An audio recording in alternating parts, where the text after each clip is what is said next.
Alors, bienvenue chez la 9e année. Voici la leçon 4.2. La résolution d'équations avec des fractions et des nombres décimaux. Donc, leçon 4.2.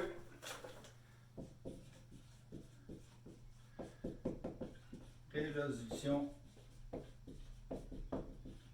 d'équations avec fractions et décimaux.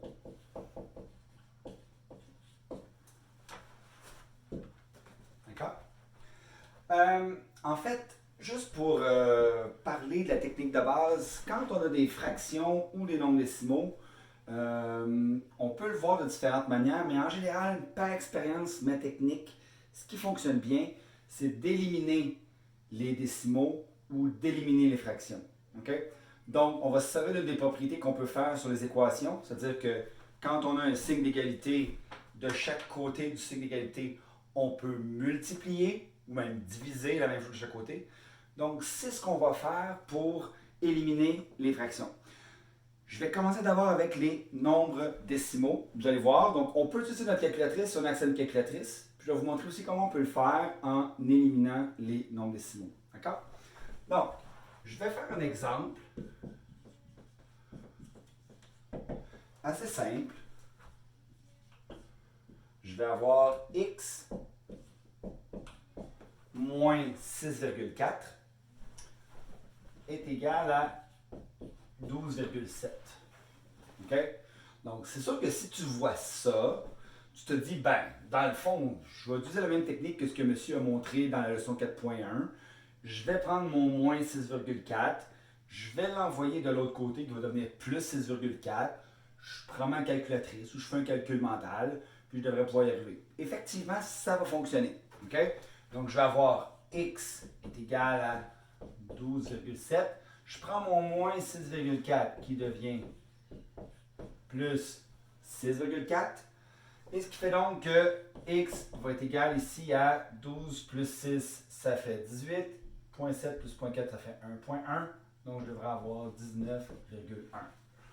OK? Donc, ça, c'est une des façons de le faire. OK? Mais je te montre une autre technique qui aurait pu aussi juste m'enlever des nombres décimaux. C'est la même chose, mais juste pour te montrer ça quand on a une fraction qu'on peut faire la même affaire. Je vais le faire d'une autre technique. Ce que je vais faire, je vais faire ici en bas, là, B, autre technique, je vais faire la même chose. Donc j'ai x moins 6,4 égale 12,7. Et ce que je vais faire, c'est fois 10. Donc pourquoi fois 10? Parce que j'ai juste un nombre décimal ici. Okay? Donc un chiffre après la virgule. Donc si je multiplie tout ça par 10, là c'est important, là. Tu ne multiplies pas juste ce que tu as envie de multiplier. Quand ça dit multiplier par 10, c'est une équation, tu dois tout multiplier par 10. Donc, chaque terme est multiplié par 10. Donc, qu'est-ce que ça va faire? Je vais me retrouver avec 10x moins 64 est égal à 127. C'est bon? Et je vais prendre mon moins 64, je vais l'envoyer de l'autre côté, il va devenir plus 64. Donc, je vais avoir 10x est égal à 127 plus 64. Et donc, je vais avoir 10x est égal à 191. Je divise par 10 de chaque côté et j'obtiens x égale 19,1. Donc, ça ici, c'est évidemment, si j'ai des nombres décimaux au début, ben, j'ai le droit de finir avec des nombres décimaux. OK? C'est correct. D'accord? Cependant, si j'avais ça ici, je pourrais écrire simplement que x est égal à 191 dixièmes, qui est la même chose. Ça, c'est la valeur exacte. Ouais. Puis ça, c'est la valeur en nombre décimal. C'est la même chose. Deux techniques différentes. OK? Mais évidemment, m'amènent au même résultat. D'accord? Donc, c'est juste pour te dire que tu as le droit de multiplier toute l'équation ici par 10. Tout ça. OK? Donc, le premier, le deuxième, le troisième terme, tout ça devient multiplié par 10. Si j'avais eu 2 décimales, j'aurais multiplié par 100. Si j'avais eu 3 décimales, j'aurais multiplié par 1000 évidemment. Le but étant d'éliminer les décimales. C'est bon? OK, je montre un autre exemple.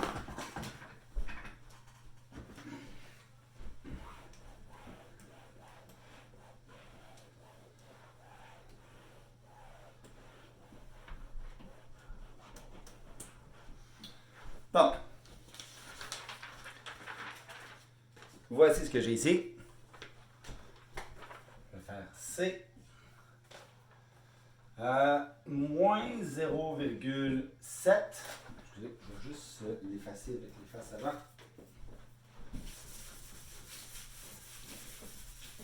OK. Donc, moins 0,7y est égal à 3,4. Donc, vois-tu ici, j'ai des nombres décimaux. Évidemment, je pourrais encore tout multiplier par 10, mais ce n'est pas absolument nécessaire ici. Je vais regarder mon coefficient. C'est quoi le coefficient devant le y? C'est bien moins 0,7. Qu'est-ce qu'on a fait jusqu'à maintenant? On disait toujours par le même coefficient, right? Donc, je vais faire la même chose. Je vais diviser par moins 0,7 ici pour pouvoir l'éliminer.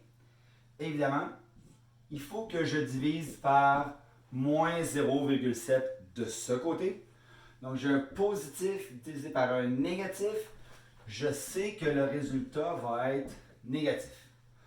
Là, ici, on s'entend. Tu aurais droit de prendre ta calculatrice. OK? Et tu devrais tout simplement trouver 3,4 sur moins 0,7. Et si je voulais avoir la valeur exacte, comment je ferais ça? OK? Ben, je pourrais multiplier par 10 au numérateur et au dénominateur. Oh, qu'est-ce que j'ai? J'ai les deux moins, excusez-moi ici, je vais juste faire ça ici. Donc, je pourrais dire que y est égal à 34 sur 7 avec un négatif. Ça serait ma valeur exacte. OK? Je vous laisse savoir qu'est-ce que ça va faire si je ne suis pas en valeur exacte. Mais ça ici, c'est important de comprendre que si je te demande la valeur exacte, OK? Je peux ici prendre la calculatrice, ça va me donner un autre nombre décimal. Ça ne va pas me donner vraiment une valeur exacte, mais je peux aussi éliminer la décimale ici et ici. Donc, tout dépend un petit peu de ce que je te demande. D'accord? Donc, si tu as le droit de ta calculatrice, tu peux faire ça. Ou si tu n'as pas le droit de ta calculatrice, tu l'écris comme ça, tout simplement. C'est bon jusque-là? OK. On va continuer. OK.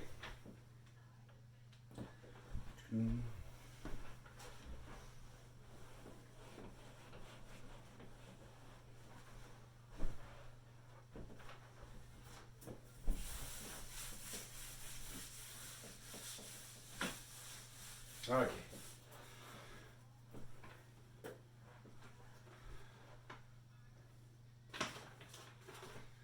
Donc, D.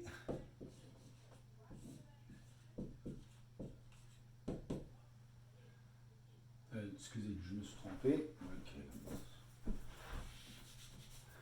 Moins y divisé par 2,5 est égal à 0,25.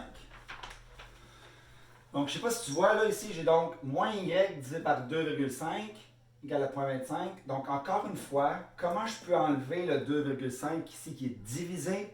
Même chose, j'ai l'opération inverse de l'addition qui est la multiplication. Donc, je vais multiplier par 2,5 de chaque côté.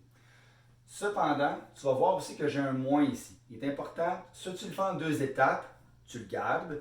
Donc, ce que ça va faire, c'est que je vais multiplier par 2,5 de chaque côté. Donc, ce qui va se passer, c'est que je vais avoir 2,5 fois moins y sur 2,5. Je te répète, je mets des parenthèses parce que j'ai un négatif ici.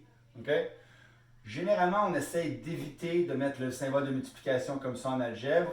On préfère de mettre un point pour ne pas avoir de confusion entre le fois et le x. OK? Est égal à, encore une fois, 2,5 fois 0,25. Donc, ici, évidemment, ça va s'éliminer. Ce qui est intéressant de savoir, c'est que ce n'est pas y qui me reste, mais c'est bien moins y. Est égal à 2,5 fois 0,5. Ça te donne 0,625. Maintenant, comment je fais pour savoir trouver le Y? Mais dans le fond, ce qu'on fait, quand on a juste à la fin, on a juste moins la variable est égale à une valeur, tout ce qu'on fait, c'est qu'on change les signes de chaque côté. Donc, je peux simplement, c'est comme si je multipliais par moins 1 partout. Donc, je me retrouve avec plus Y est égal à moins 0,625. D'accord? Donc, si jamais ça arrive, tu as un moins variable égale à une valeur, ben, si la valeur ici est négative, elle devient positive. Ou, comme dans ce cas-ci, si c'est positif, ça devient négatif ici. C'est bon? Si j'avais voulu le mettre en valeur exacte, ça aurait été un petit peu plus difficile. Okay? Donc là, il aurait fallu que je dise égal à moins 625 divisé par 1000. Parce que dans le fond, là, si je lis ça en français, c'est moins 0,625 millième. Donc, moins 625 millième, on l'écrit comme ça en fraction. Puis là, évidemment, il faudrait que je simplifie parce que ça divise par quoi, tout ça. Bon, je te dis tout de suite, là, ça divise probablement par 25 au numérateur et au dénominateur. Puis tu pourrais résoudre ça ici. Mais c'est pas ça mon but, mais je vais te montrer qu'on peut avoir la version toujours en décimale, puis on peut avoir une version en fraction. Ça dépend. OK?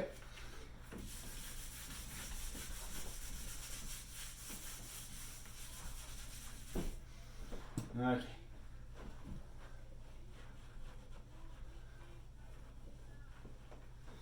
Donc, je suis rendu à E. Mon truc est un petit peu mouillé encore, excusez.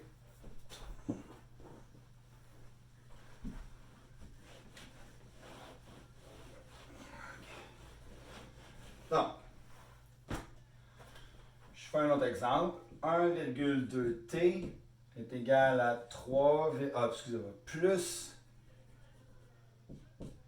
3,6 est égal à moins 4,8. Je peux te donner un petit 5 secondes de head start, si tu veux commencer avant moi.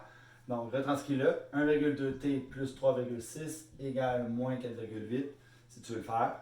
Donc, je répète, deux techniques possibles. Tu peux décider de tout multiplier ici par 10, parce que dans le fond, j'ai juste un nombre décimal à enlever. Ou je peux faire les opérations comme on a vu jusqu'à maintenant. OK? Tu as le choix, les deux fonctionnent. D'accord?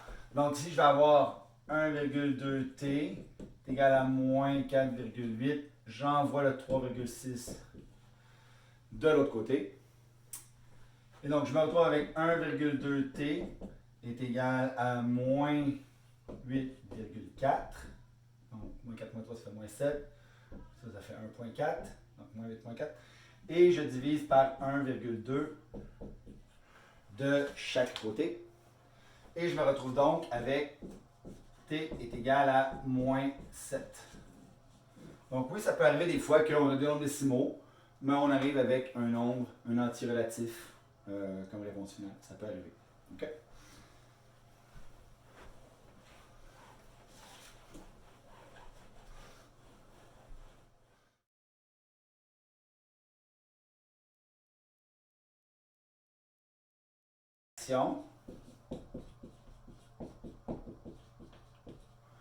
Donc, on multiplie tous les termes par